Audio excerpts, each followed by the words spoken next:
Right, back from France. Had a good time. Got all the what they are, like insulated boards. I got them from where I got the fiberglass from. They're shit to use, man. They're shit. They're like, yeah, so dusty. You wouldn't think it, but they're so dusty because obviously when you use like Celotex, I use 25mm on my pond up there, and it's obviously got the foil back, so you don't get that dust. Obviously, you only get a little bit of like mess when you're cutting them.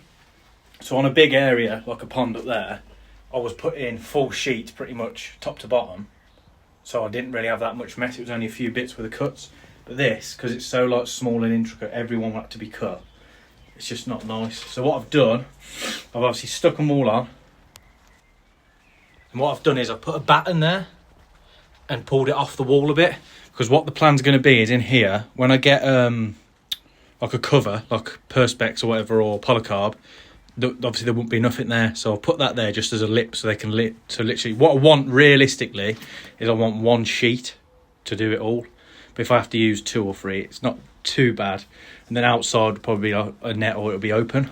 So what I've gone with, I've got 2 returns obviously there, both shooting that way, and then that there is going to be a feed, and then obviously I've got the 3-inch drain down there.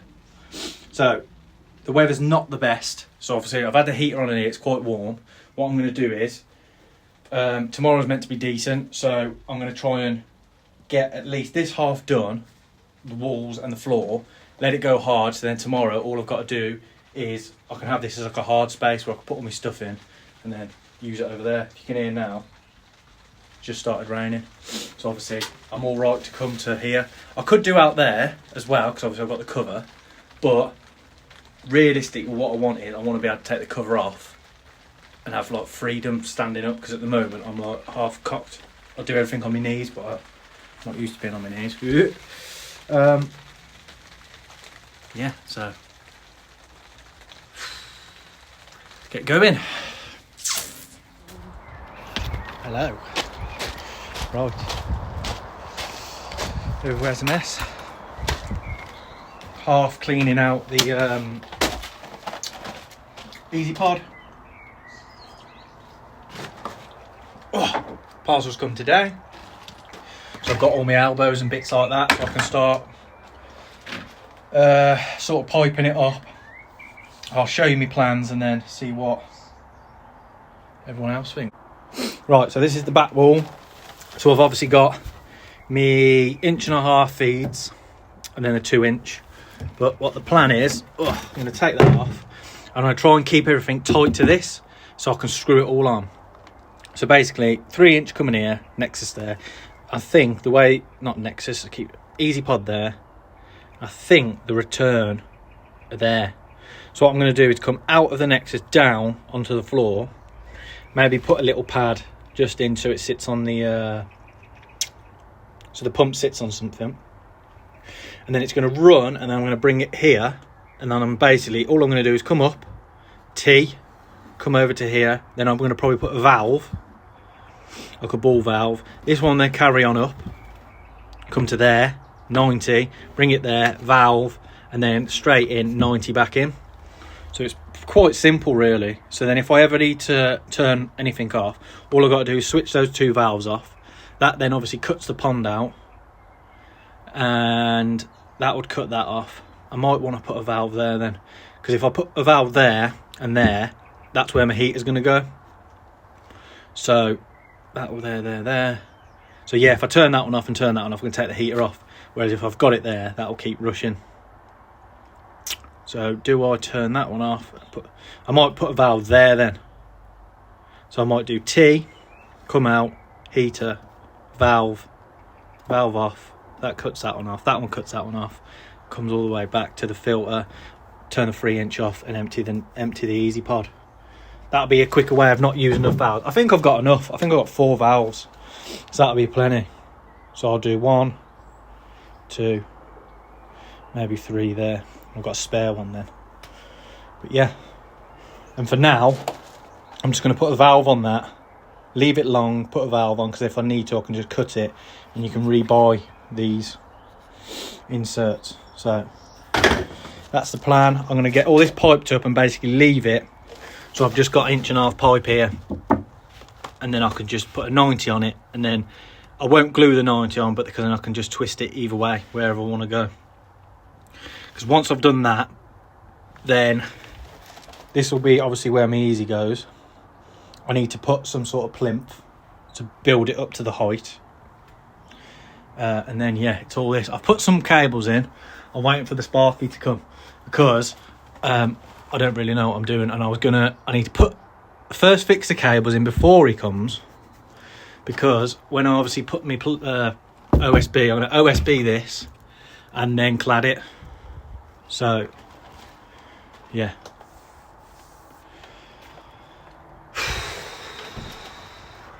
Yeah, it's one of them now where stuff's holding me up. So obviously I need to try and get it all cabled in, and then I can start pushing forward then and cladding and doing stuff like that.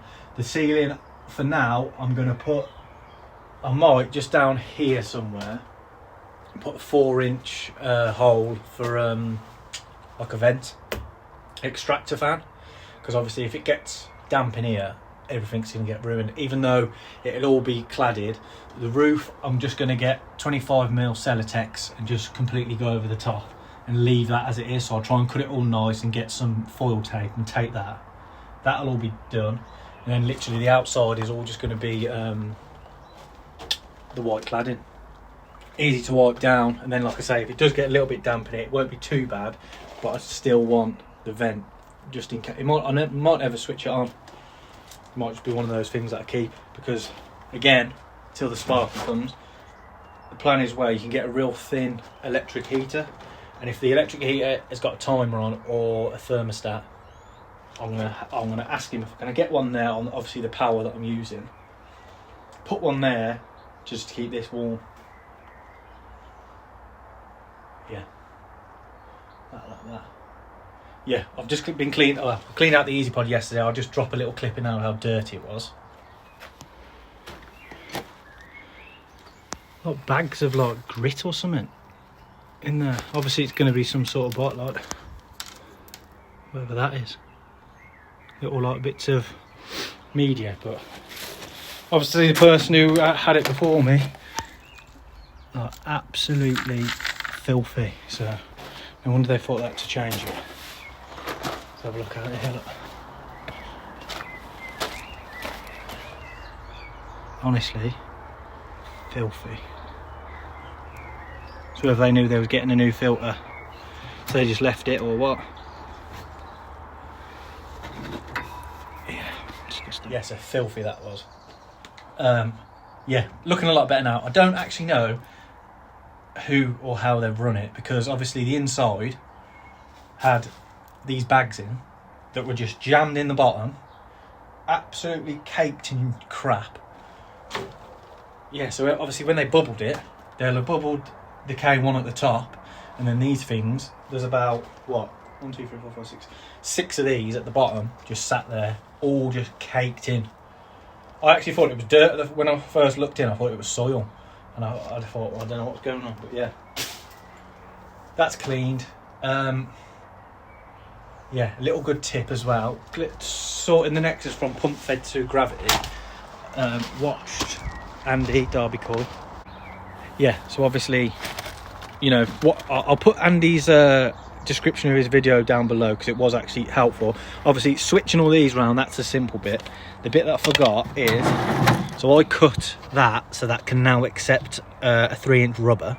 But what I forgot is, on the inside you've got this thing that you've got to take out. So when you cut it, again, watch his video because he explains it really well.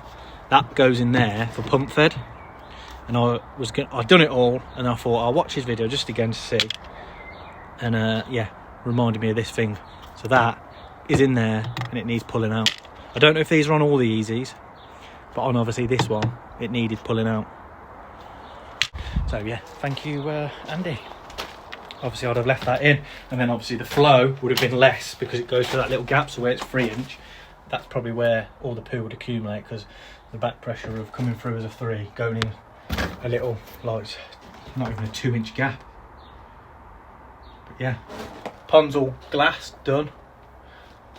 Rained that much, so it's getting filling up. So yeah, I need to try and get these valves on. It won't fill up enough to go in and down, I don't think. Yeah, I'll show you a little bit of the hardest bit is doing the underneaths, the underneath here and underneath there. So when you're putting the glass on, when you put the resin on, all it wants to do is the gravity wants to pull it down and drop. So yeah, I think next time, someone commented on my last video, I think next time I'd have just built a little rectangle pond outside and not had it half in, half out. I think it's going to be nice when I've finished it, but yeah, some fiddly ass bits, man. Bits that you don't think of until you're halfway through doing it. Like there was a bit where the outside meets the in. I had obviously a bit of wood for the structure outside, and I've had to try and, yeah, multi-tool that off, sand it back, get it back flat, so then when I put the boards through, it runs through flush. Yeah, so I'm going to crack on with this now, try and get this somewhat done, and then all I'm waiting for is the Sparky to tell me what I can do. Yeah, that's it really. Struggling to fit the heater in, really. That measurement there, I can't fit it in there. It's a little bit big, so I could put it there, but then the access, as long as it's facing that way, I probably could see it and have a look and change it there. Not really where I want it. And then this isn't, so basically none of this is glued. So yeah, 90 on there. Again, that will be cut to length to match up with the pump, whatever height I put the pump. Yeah, and that's just going to be switched off for now until I decide either is it going to come out into a pump, into another filter, or yeah, no idea of that really yet. But yeah, that's literally, I don't know what your guys' thoughts are on that. Whether, yeah, that's the most simplest way I can think of. I don't know if there's any faults in what could be. So basically, yeah, flow up into there, teed into there. Obviously, I can reduce the flow into that one to take it into that one.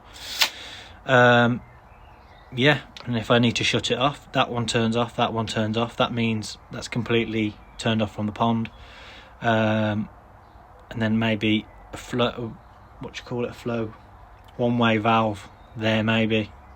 So if they're not off, that'll shut it off anyway. So if I do anything with the pump or the filter, that's it.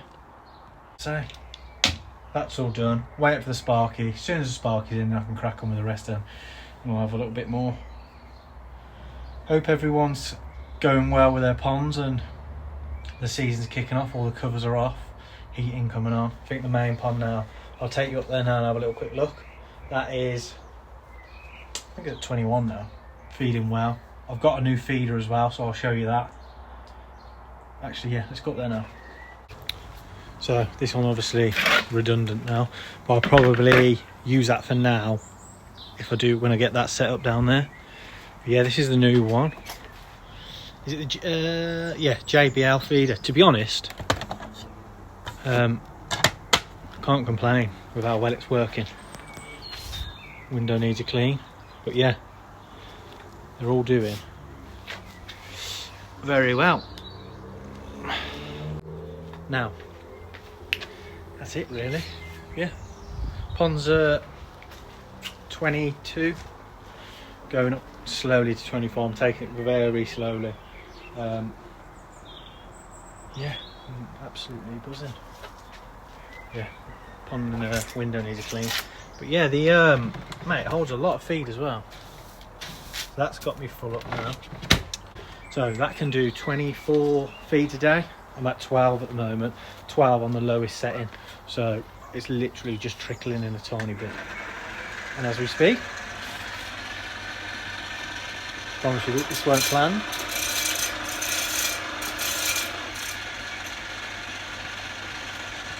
Because what I'll probably do with that feeder is, I'll spin it on. Yeah, what I'll probably do is use that in the warmer temps when I'm feeding a lot, and then when it goes winter and I get the covers back on, I'll probably pull one of these out. That's where I've modified it so it can go underneath. But yeah, that's off for now. I'm undecided what I want to do with it. whether I want to switch it back on, put the media back in, it's empty. So all that does is for an hour a day, it turns on just to make sure there's nothing getting left in the pipe. That brings it round. But that's all empty, ready to be fair, it's cleaned, ready to go. It's just literally just there to pour the water through. That's it.